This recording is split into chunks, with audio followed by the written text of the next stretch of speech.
put myself in a circle of friends that will help me flourish, will help me grow in my faith, would help me achieve the goals that I have, achieve the calling that God has put over my life, and continue to believe and have hope for my future.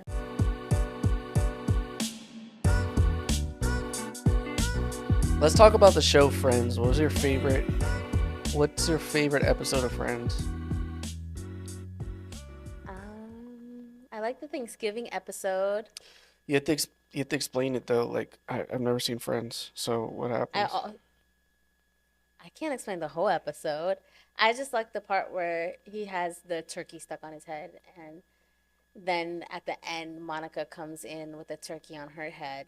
It's cute. You have to watch it to know the ins and outs of it, but it's really cute. So why is it called Friends? Because it's a show about Are friends. they actually good friends? Yes, Like better friends than Seinfeld and them? Yeah, they are very much into each other's lives. Better friends than the Cheetah Girls? Yes. Better friends than They're better friends than everyone. better friends than the employees of Dunder Mifflin? Yes, because the employees of Dunder Mifflin, half of them can't stand each other. Wow, so they're actually friends. They're actually And did friends. they have beef? Some of them did have beef here and there. Yeah, I would say. And they loved each other. But they did. But they loved each other to the very end. Did they sacrifice for each other? Some did. Not Ross. Are you If there's a Friends fan watching this, they're gonna know why. Not Ross? Did it have something to do with the smelly cat? No. It's the only part of And it wasn't even the friendship Friends I part know. of him and Rachel. It was when they were together. Or were they together? Oh, Friends gets complicated. Is it Friends or Friends with Benefits? Or Friends? Or a relationship. Did somebody get friend zoned? He messed up. But that's a whole different conversation. Whole different conversation. So, Friends, I got good ones, you got good ones. Some people feel like they're looking for good ones. What made those friends good friends on that show? What made them good friends on that show? I would say just their love for each other, honestly, their honesty with each other. Um, the intentionality. They always met up at that coffee shop. What coffee shop? The coffee shop that the whole show. Have you ever seen an episode? Like, not even I know one? they live in an apartment building. That's it. You saw the apartment, but you didn't see the coffee shop that they would meet up at all the time. I mean, they were always in each other's houses because they were like across The only away coffee from each shop I other. feel But like I know about is when Boy Meets World when they go to college. okay, so there's intentionality with them being in each other's apartments all the time and also being at that coffee shop. Um, Ross lived across the street in his own apartment, like over there.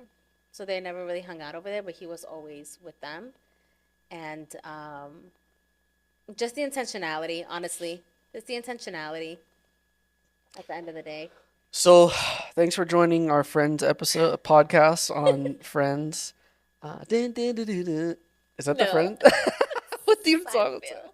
That wasn't Seinfeld?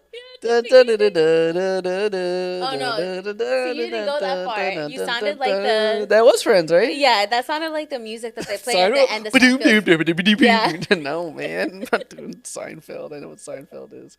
Anyway, um, talking about friends today, talking about friendship. What do you think about friends? You got good friends? I have a lot of good friends. I've had a lot of friends that I've known for many, many, many, many, many years. We have our family from church, friends that become family. And then I have like some would say like my closest of friends that, especially this year with everything that we've gone through, that have been there, that have surrounded me, that I've grown very close to um, this year. I do have good friends. Do you have good friends? I got good friends. I got my boys that are waiting on me to play Warzone right now. The gang, as we like to call them. If we don't call them any of that. No, I got good friends. I got some childhood friends. I have friends beyond childhood that I've known for crazy 10 years now. Yeah, church friends. Would They're you like call family. yourself a good friend? Yes, I would call myself a good friend. Why is that? I want the best for my friends, and so I fight for that for them, even when they don't like it. I try to be there for them and try to put their needs above mine. Try to inconvenience myself at times when I have to for them. Not all the time, but when I feel like Jesus that day. Um, there are Like times I'm Jesus. selfish. I don't want to do that, but I try to be there for them. What about you? I think I'm a good friend. I'm very intentional when it comes to keeping in touch with people. Meeting up is a whole different story. Schedules never align, ever.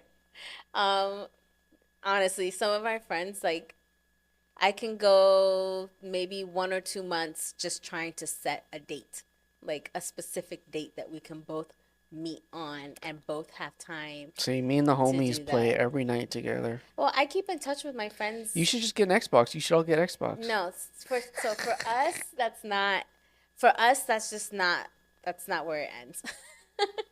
Because I talk to my friends like all week long. I mean, I sometimes I've mentioned to you before, like sometimes I go through my phone and I text people that I haven't talked to in a while, like, "Hey, how are you doing?" And then like my close friends, I try to like talk to them at least minimum once a week via text. I hate phone calls. I hate phone calls, but text messages and stuff like that. We try to keep in touch throughout the week. I just think that we need to meet in person. So when we're trying to coordinate things, sometimes they're busy, sometimes I'm busy, sometimes we're not busy on the same day, but we're not busy on the same time on the same day. Sounds confusing. It can get very hectic, but we like to meet in person, and sometimes we spend quite a while trying to coordinate those in person lunches, dessert dates, hangouts. Yeah. So what do you look for in your friends? Like what qualities do you maybe enjoy about your current friends? My current close friends, um, you know what? I've surrounded myself a lot with people like, we talk about it. It's people that make me feel dumb in a good way, in a good way. People that make me feel like I can learn from them. And also people that tell me like I've learned this or that from you. So just people that we can just learn from. Um, I also like to have friends that have common interests. Um, I love to travel, so if somebody's ever talking about travel, I can sit there and talk to them all day, every day. So common interest is something important to me. Same values, same morals.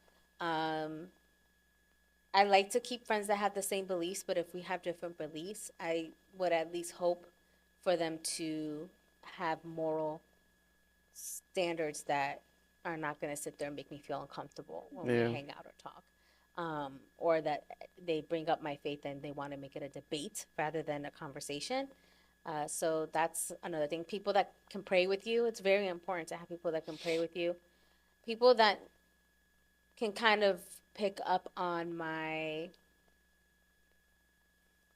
vibe, I guess you can say. Like without me saying something, they'll know whether something's wrong or if I'm having a great day or a bad day or a sad day, how to approach me. Mm, And if they don't feel comfortable approaching me or don't know how to approach me, they try anyways. They don't shy away from being there for me. Um, I guess that's yeah. that.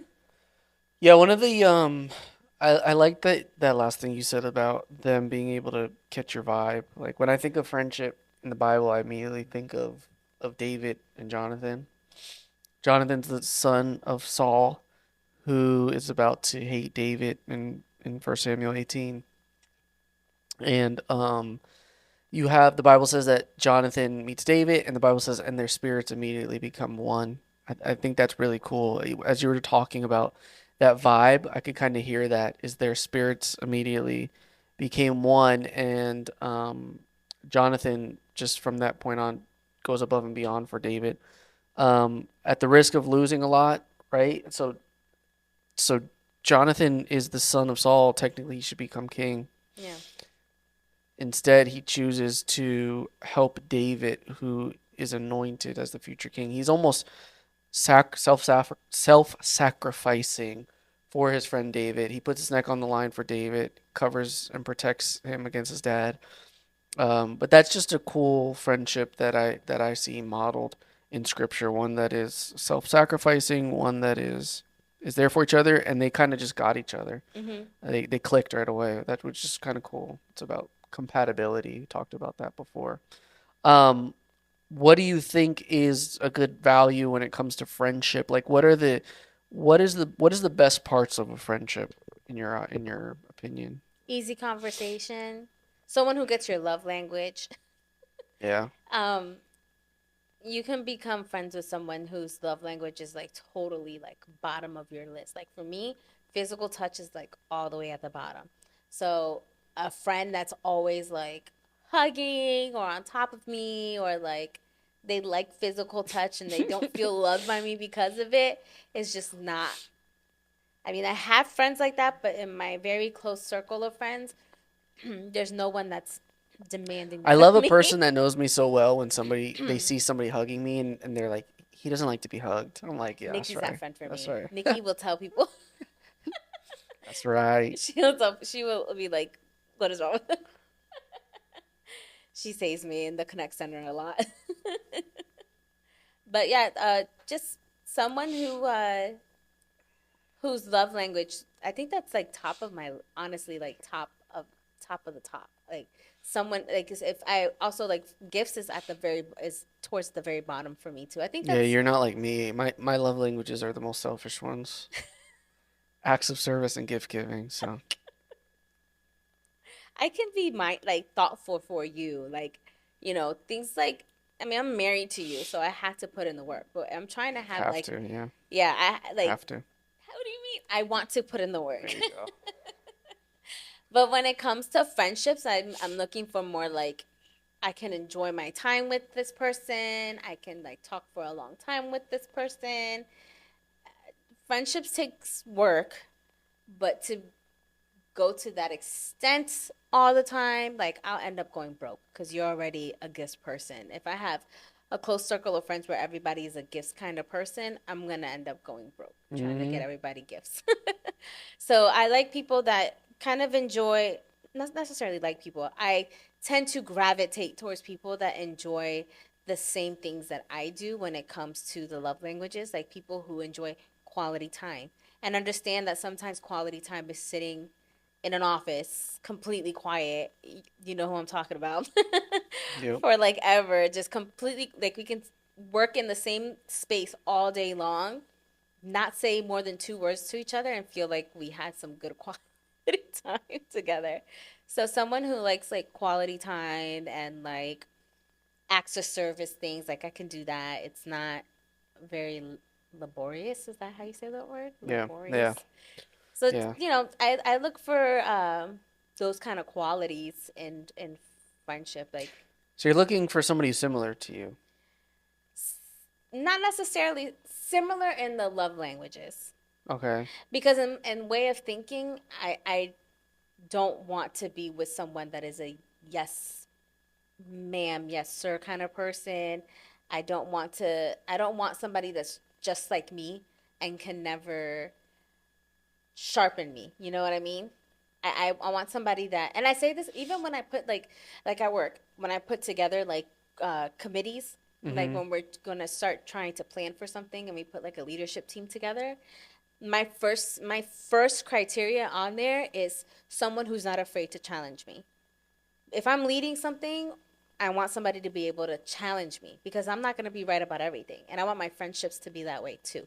I want somebody to feel like they can challenge me on something, not be mean and nasty, Yeah. but somebody that can rebuke me if I'm in the wrong, or they can tell me like I don't think you should be making those kind of choices, those kind of decisions, or you should think about it a certain different way or something like that. I like friendships like that, that challenge me, but are similar in love languages. So it's not Yeah, so it's altogether the probably same. similar. It wasn't the good word. Compatible is probably the better Yes, word. that's a Which, lot better. we've talked about that in a past episode. Just the importance of compatibility. I Hmm. really believe anybody can make any relationship work in life. Yeah, If I put you and one other person in a room, any person, you can make that work. Just depends how much work you want to have to put into it. And so when you find people that are naturally more compatible with you, yeah, you're right, not similar, but just compatible where you can maybe have common interests, but yeah, at the same time complement each other in ways that your strengths are not their strengths and your weaknesses are not their weaknesses. The relationship's a little easier naturally. It takes less work. And so yeah, compatibility is a big part. You're right in that. yeah. I mean, even when I'm looking for friendships, or what I am looking for friendships is also to make sure that I'm intentional about that, the compatibility part, which in turn makes I had to make sure that I know what I like to do, like who I am as a friend and what kind of friend I am to other people, to make sure that I'm also compatible for them, if that makes any sense. Yeah. Like if I'm a little bit rough around the edges, um I could be very loving. But I think that those that know me the best know that I can be a little rough around the edges when it comes to how direct I am when I'm saying certain things. And especially to those who ask me to hold them accountable for certain things. Mm, When you have good friends, those people should be able to hold you accountable. You should be able to show them you're ugly and be like, I need you to hold me accountable for this because these are the changes I'm trying to make in my life. yeah. So when I'm looking for a friend, I had to also think of how I am as a friend. And when someone asks me to hold them accountable, sometimes I can be very direct. Sometimes when I'm like all kiki haha with somebody, I can be a little rough around the edges with how I am or how I talk. Um, so I had to think about those things when I'm looking for a friendship. It's like, how am I as a friend? Am I going to be able to keep up with their schedule? Am I going to be able to be considerate of X, Y, and Z? Am I going to be able to walk with them through the type of situation they find themselves in? You know what I mean? Like, we're all called to be there for one another, pray for one another, but am I going to be able to be a good friend through those things? When you meet people, you, especially in the beginning, you talk a lot, you get to know each other a lot, you start to open up about things, and sometimes, people are going through certain situations that you just don't feel equipped to be a good friend in that season with them. You know what I mean? So, like, am I going to be able to be a good friend? Can I give good advice? Can I give non-biased advice when it comes to certain things in their life? You have to think about how you are as a friend to that person as well. That's commendable because you don't want to just get something out of them. You want to be able to benefit them too. Mm-hmm. And that's the heart of Jesus. Jesus says, greater love has no one than this, than for one to lay down his life for another. So it is that act of service. To love somebody in friendship or in any relationship is to love that person, to look out for their needs and to care about them. So no, I get that. That's valuable. It's totally valuable. You also want to have friends that are not going to be considered bad company. Yeah. Um, there's a difference between falling into sin and living in sin, and people who mock the Lord with their lifestyle. I had to be mindful of that. If someone is comfortable where they find themselves in the sin that they find themselves in, I you can try to get somebody out of that. You can try to be a good friend and bring them along with you, but just like in when they say, don't date someone that's not a believer because you'll be unequally yoked. Hmm. I think that's the same concept when it comes to friends. Sometimes people can drag you right along with them. So having to think that through, the Bible tells us that if you keep bad company, you'll be like that. You'll end up being that way. If you keep wise company, you'll be wise. Hmm. So it's a matter of also considering that, not to be judgmental. You know, you can still pray with someone, walk alongside someone, point them back to biblical truths, but you do have to consider what kind of influence these people will have in your life and the type of changes that you want to make in your life. If I'm working on my sobriety, I can't hang out with someone who's comfortable messing up on that all the time. You know, if and that's with anything. If you're struggling with one thing, you need to make sure that you have friendships that will carry you through, bring you along, and not influence you in a wrong way. You know. Yeah. Yeah, no, that's valid. Plans fail with lack of counsel. Hmm. And so that's true. You gotta have people in your life that can talk some sense into you. I don't want yes men in my life either. You know that famous proverb, iron sharpens iron, that idea of people being able to speak into your life, even when it hurts at times. You know, the act of sharpening is it's an aggressive, chipping away at something. And so you need those kind of people in your life. I think of David and Jonathan. I think of the friend that Jesus has been to me in my life. Has been just he's known all the flaws, everything, all the flaws, the failures, everything that I've done. There's this old wise quote that says, "A friend knows everything about you and still loves you." Mm. That's been Jesus in my life. He's known everything about me, and yet he still loves me and he cares for me. And the Bible says that he doesn't condemn us, but that he convicts us. And so, yeah, he points out areas in my life where I'm lacking or areas in my life where I'm missing the mark. That's what sin is. It's just I miss the mark. And he course corrects me and he guides me and he gives me the resources. He's a good friend because he knows the Bible says that we do not serve a high priest that cannot empathize with us. And so we serve a God who, Jesus, who uh, was tempted in the ways I was and says, "Hey, I know how to beat it. I did it myself. Let me show you." So he's a great friend in that aspect. He shows me where I've dropped the ball, how I can be better, and he's not afraid to point me in love in the right direction. So that's key for me for sure. Yeah, to find that in friendships here. Um, I also think that you should have people that could encourage you and point you back to the Bible. Yeah, In that sense, yeah, remind you definitely. of the promises that God has for you, that can uplift you, encourage you. Um, you don't want a negative Nancy around you all the time, or Karen who's gonna embarrass you in public. Yeah, Like you have to surround yourself with friends that are like that, you know, that can uplift you. yeah.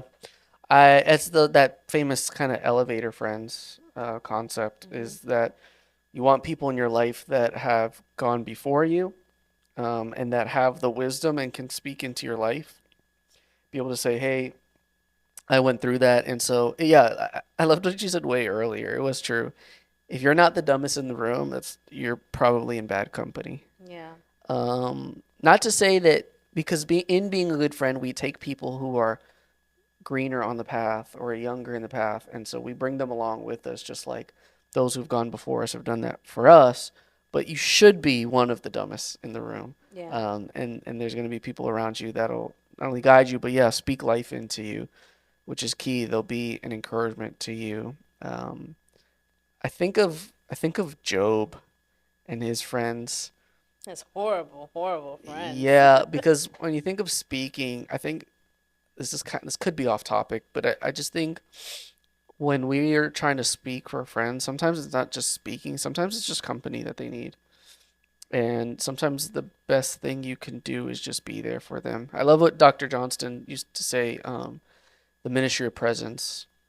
I Hmm. want a friend who can just practice the ministry of presence with me and doesn't always have to feel like they know all the answers. Like, Mm. when we lost Abel, some of my friends that were there for me in the most special ways were just like acknowledging, I don't have any words for you. I can't really say anything to make this better, but I want you to know I'm here for you. Yeah. And the problem with Job's friends is they were trying to fix everything and they were trying to provide answers. And they just sounded dumb. They just They sounded did. they just sounded straight up dumb. And so, yeah, I think a good friend is wise in what they say when they say it, and when to just be quiet and be there for you and spend time with you. Yeah. A good friend also is not in quiet competition with you. Yeah, for yeah. There's a lot of people that, fall into that category once you befriend them. Sometimes jealousy can creep into their heart, competition can creep into their heart. You just got to be very aware of things like that. You know, you, the Bible tells you what a good friend is, but it also tells you what a good friend is not. Yeah. And so creating healthy boundaries and making sure that you don't walk too closely with those type of people, um and not like in a I love you brother, let's get through this kind of way. I'm talking about like sharing your life with, Hmm. like confiding in them, I think that there's benefit to setting healthy boundaries and making sure that your close circle of friends are not going to be bad company. You don't want to. The Bible calls them fools. You don't want to walk with people that are fools. Yeah. A fool doesn't want to gain understanding. The Bible says it very clearly in Proverbs. They Yeah. just want to give their opinion on things. They just want to like just tell you how to live your life basically. And sometimes we can find ourselves with friends like that, Hmm. and the Bible clearly calls them fools. You have to be mindful of those boundaries that you set in the friendships that you keep. And sometimes friends come in for a season and they go out in another season, Hmm. and you just have to be constantly aware of that. I've always struggled with letting go of friends. I've always tried to keep everyone as close as possible to me. But in this season, I've been learning like what a good friend is and what a not so good friend is. How to love that person, but also how to set healthy boundaries for myself and put myself in a circle of friends that will help me flourish, will help me grow in my faith, would help me achieve the goals that I have, achieve the calling that God has put over my life, and continue to believe and have hope for my future, Yeah. despite of what I'm going through. Yeah. Yeah. Yeah, I think we even see that in Jesus. There's like varying levels of friendships, right? There's like Mhm. friends, and then there's like friends that become family. And Yeah. like even within the disciples, we see Jesus having the masses follow him. We see people like Lazarus, who Jesus calls a friend. We see the disciples that spend 3 years straight with him. But then even between the 12 disciples, we see those three that Jesus would pull away very often. Peter, and then the two kind of brother James and John. Only one stayed till the end, right? And it's John. Yeah, it's actually John who, it's actually John who is the only one that stays at the cross with Mary, in his last moments. Talk about a true friend that doesn't turn on you, Peter. But that's all right. Jesus still loved you, Peter, and he still does. But yeah, there was those three that Jesus was a lot closer to, and I think everybody has that in life. Is you begin to learn who are those friends that become family, and there's this kind of inseparable bond that I think you build with people. Some are just for a season, but some I think are that David and Jonathan, they became one spirit kind of thing. Yeah. And I have a couple of those in my life, Same. and those relationships are cool because you can go, at least for me, weeks and months without talking. Yeah. And when you catch up, it's like you just talked yesterday because it is that one spirit kind of thing. Yeah. You get each other, you understand each other, you can kind of get each other's vibes without even have to saying a word. You can be in the same room and understand how each other feel. It's a cool relationship that you can have with some people. And Yeah, I so, love friendships like that where you yeah. go. I mean, like I mentioned earlier, a lot of my friends, excuse me, a lot of my friends are friends that I've kept for years. And, we can go a long time without like seeing each other face to face because I do keep in touch with them via phone. I don't like, again, talking on the phone. I like to text. But we can go a long time without seeing each other, but when we meet up, we are just there like talking for hours and hours and hours, like nothing, like no awkward small talk. It's just like Yeah. we jump right into Yeah, it, yeah. and I love that. I love friendships like that. That's a great quality to have. A great quality to have. Yeah. I don't know if you have anything else to add, but I'm just thinking about the person that's maybe tuning in. They don't know where to start. Like they want friends, but they're sitting in a room by themselves currently, and Yeah, that's kind of their life or their habits. I want most people to realize that a lot of the friends that you've had or have start from a place of proximity, like geographically. yeah, So your neighbor, your classmate in fifth grade and sixth grade Spanish class, your coworker from your first job. There are just these bonds that are built, but where it starts is in a place of proximity. You just geographically get connected with people. So if there's anybody who's trying to find friends, you can't do it while you're sitting in a room alone. no, You have to get out there, push past the fear of whether people are going to like you or not, whether people are going to get along. Just be authentically you. It'll yeah, serve you better. If you can fake it in a room and get people to like you, but you have to keep on that fake forever. Right? You'll have to always play that act for those people to like you. If you could just be you and find the people that vibe with you for who you are, um, you'll make lifelong friends, which is important to people I've connected to. So yeah, you gotta get out there. Don't be scared of rejection or what people might think. I mean, their opinions don't matter that much, right? Who cares? no, You know who you are. Just do you, and you'll meet exactly. people that have common interests. Maybe it's Xbox or whatever, I would painting or say, whatever. yeah, there's a lot of people that go to like classes and stuff like that. They'll do like the painting classes Yeah, or a cooking class or like a Zumba class or I don't know.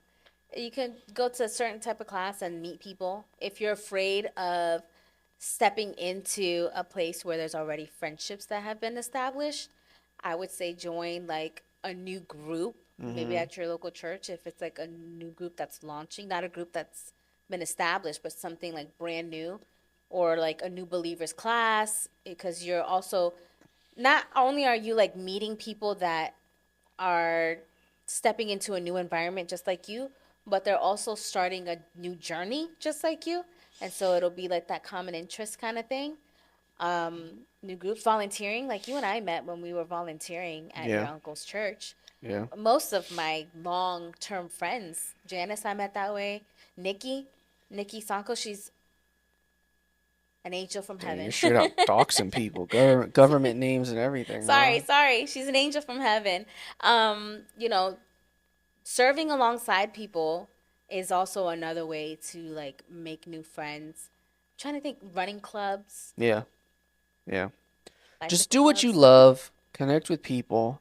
You'll eventually find people that click with you. Yeah, And don't make it super pressured. Like the first person you meet doesn't have to be your lifelong friendship. Just yeah. let things happen naturally. Serve that person. Hopefully, a sign of a good friendship is they're reciprocating that same service Yeah. towards you. That's And why I if, say she's an angel. yeah, she is. And if it continues, great. Like just let it develop. Don't force it. Don't anything. I think it's like when I tell people dating, like you find the person when you stop looking.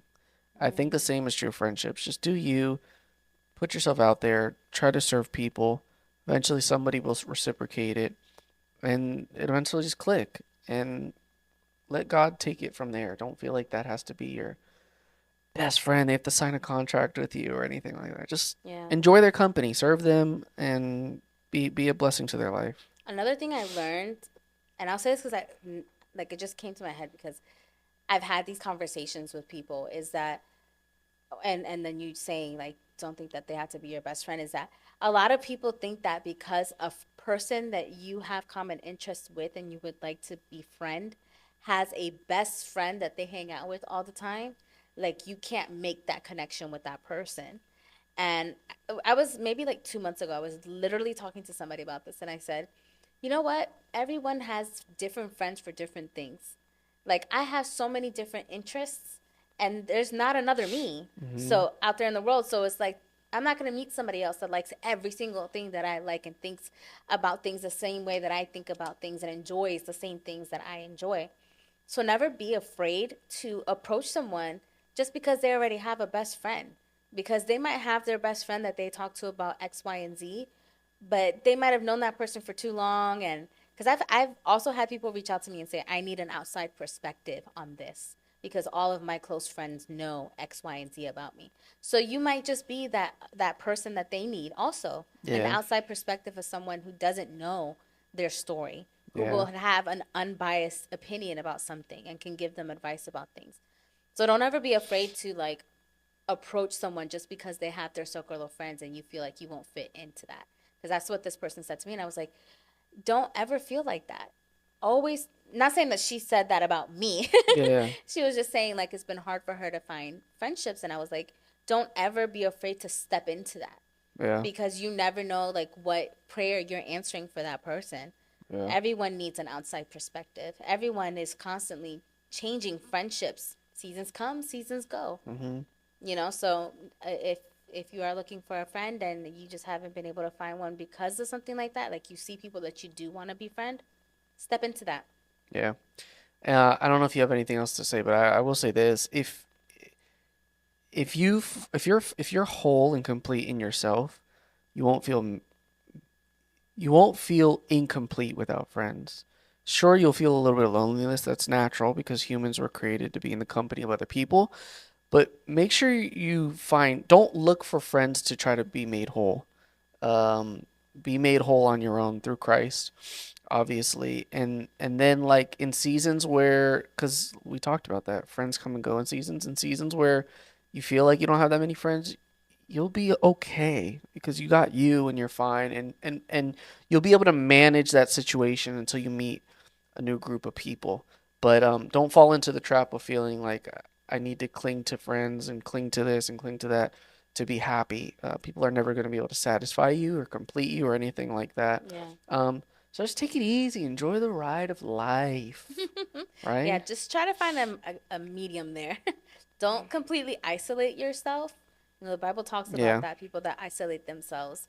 And sometimes people isolate themselves on purpose because they're running from godly counsel. yeah, So don't isolate yourself. And if you find yourself in a cycle and you need to break out with it, maybe that's what you need to do is find some godly counsel. mm-hmm, Find new friends to surround yourself with. But again, don't go to one side of it where you're completely isolating yourself or go to the other side of it where you're just trying to keep your planner busy, keep yourself busy and yeah. always hanging out with people and you never spend time with your family, you never spend time alone, you never spend time with God, like you're just constantly on the run. Like there has to be a medium there. That's all I would say. One day you're gonna find yourself living in an apartment in a building with a bunch of other people that you call friends, and you'll be drinking coffee at some coffee shop. And they'll write a show about you and your friends because your friendship was just that amazing. I would hope so. But until then, enjoy the ride. Be friendly, serve people, love people, Yep. find people that love you for you. There's no better friend than Jesus. Come Start there. on. 'Tis so sweet to trust in Jesus. All right. I'm not gonna sing. I can't sing. What a friend we have in Jesus. Take Okay. the show away. We call many of you friends. Thanks for watching. We love you guys. And until the next time, goodbye.